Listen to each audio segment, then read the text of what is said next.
Um dos romances que a gente está lançando nessa campanha se chama Imperium e Império, um estudo sobre o problema da raça negra.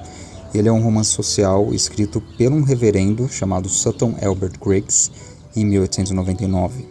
Esse romance ele começa em um vilarejo rural no sul dos Estados Unidos e narra a trajetória de dois garotos, filhos de escravos, nos primeiros anos após a abolição.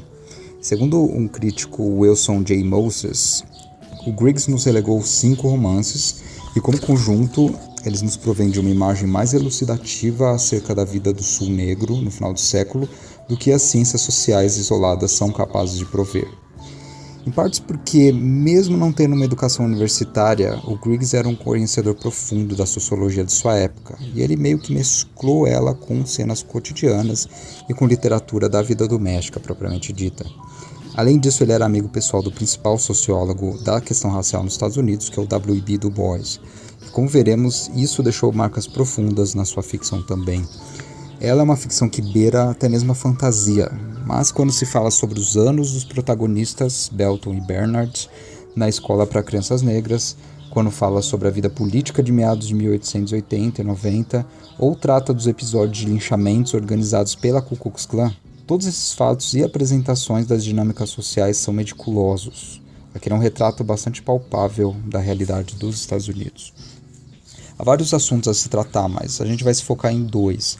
Primeiro, a questão da educação e a questão da emancipação de 2 meninos que mencionei, o jovem pobre Belton e o mestiço rico Bernhard. E, mesmo vindo de origens muito diversas, eles estudam juntos na única escola da cidade de Winchester destinada a crianças não brancas. Isso porque aquela era uma época de segregação amparada por leis estaduais, que a gente chama de Jim Crow. Foi o período de apartheid que durou desde 1870, mais ou menos, até 1965. E Bernard é alvo do desprezo dos colegas por ser um rapaz refinado, mas ele, ao mesmo tempo, é o queridinho dos professores brancos. Já o Belton quase nunca tem as roupas adequadas para ir à aula, ele não tem jeitos e, sendo uma criança mais despojada, é desprezada pelos professores, ao mesmo tempo que é adorada pelos colegas. E por um acidente de percurso, o professor Tiberius Gracchus Leonard resolve dar a melhor educação possível para o menino rico e ser particularmente rígido com o menino mais pobre. Resulta daí que os dois saem da escola média com conhecimentos universitários praticamente, naquele universo de exageros do Griggs. O pobre Belton é tão massacrado pelas exigências do professor que termina aplicando-se de forma sobre-humana nos estudos e, contra todas as expectativas, ele sai um gênio no ensino médio. Nos capítulos seguintes, o narrador reveza ao tratar da história dos meninos. Cada capítulo é sobre um deles, né? Ele conta como Bernard entra para a vida política e o Belton se torna um educador e líder comunitário importante. O que começou então como um experimento educacional e um acidente de percurso, de certa forma, resulta em 2 grandes figuras prominentes.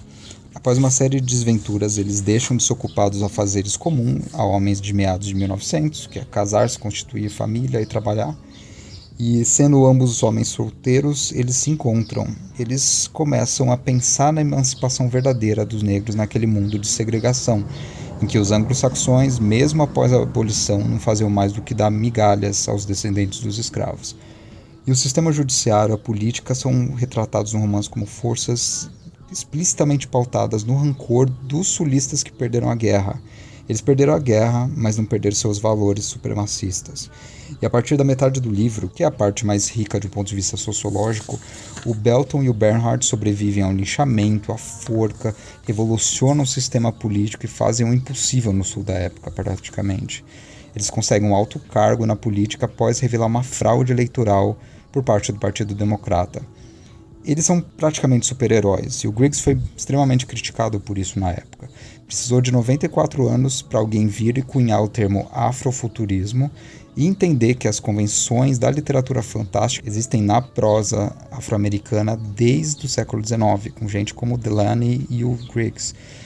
Só então o Griggs volta a ser levado a sério. Então, em resumo, ele não queria ser verossímil e era cobrado naquela época de realismo literário. Ele, na verdade, estava trabalhando com um nível de ficção diferente. E o Griggs vai ainda além dessas inverossimilhanças.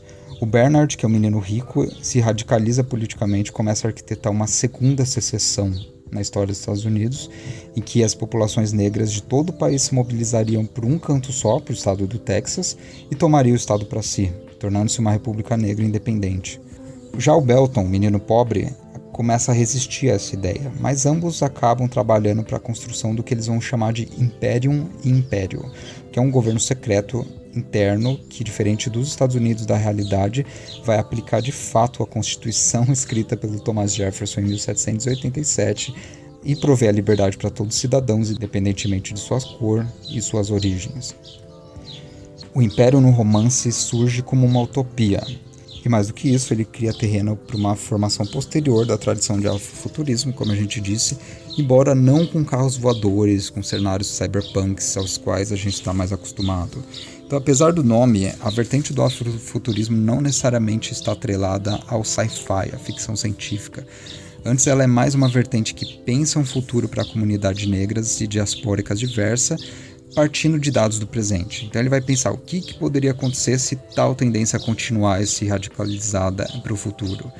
E como resultado, no afrofuturismo a gente tem uma literatura muito rica, que a gente encontra, por exemplo, um texto em que a escravidão volta a ser aplicada contra afrodescendentes. Em outros universos ficcionais a gente tem o reino de Wakanda, por exemplo, para citar um filme mais famoso, que a África reconquista seu lugar de proeminência no mundo e se torna mais tecnológica e ainda mais opulenta que a Europa e que a América do Norte.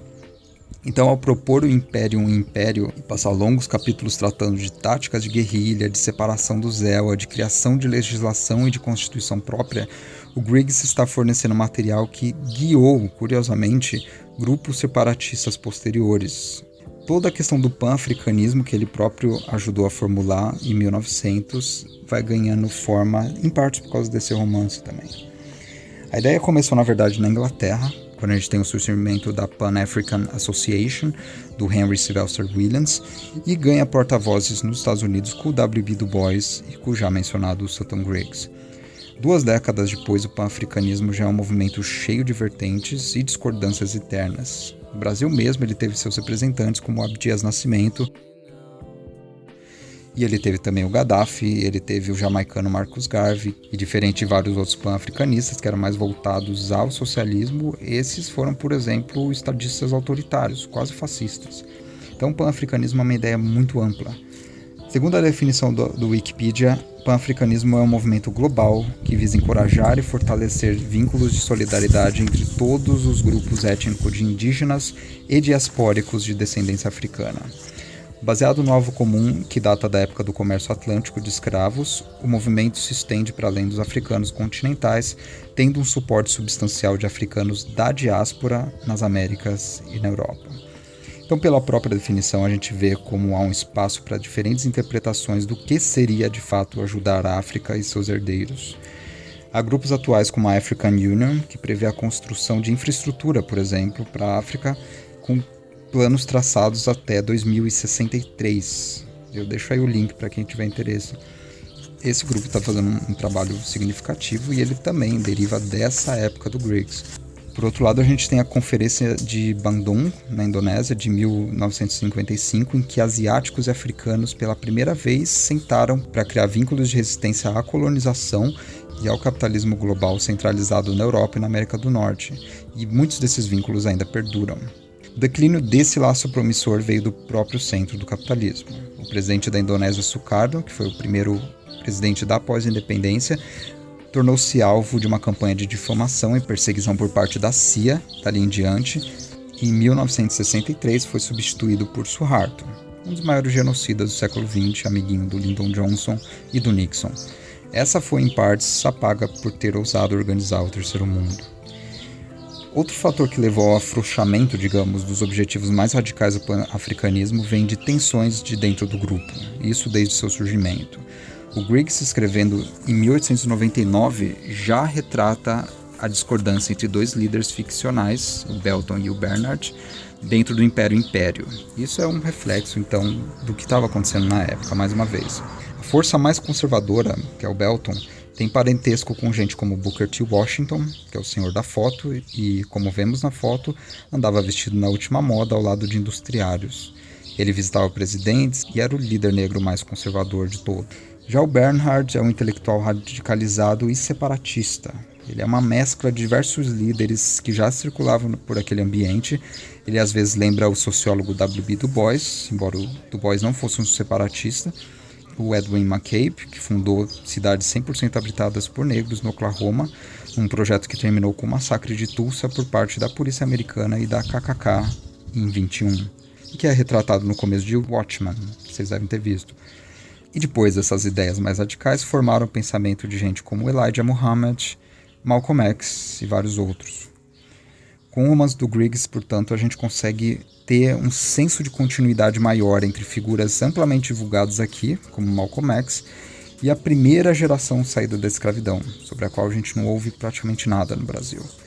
E como a gente lê no capítulo 6 do Império Império, aquele negro acovardado, bajulador, ofegante e covarde, relegado pela escravidão, tinha desaparecido. Um novo negro que se respeitava, destemido e determinado na afirmação de seus direitos, vinha ali.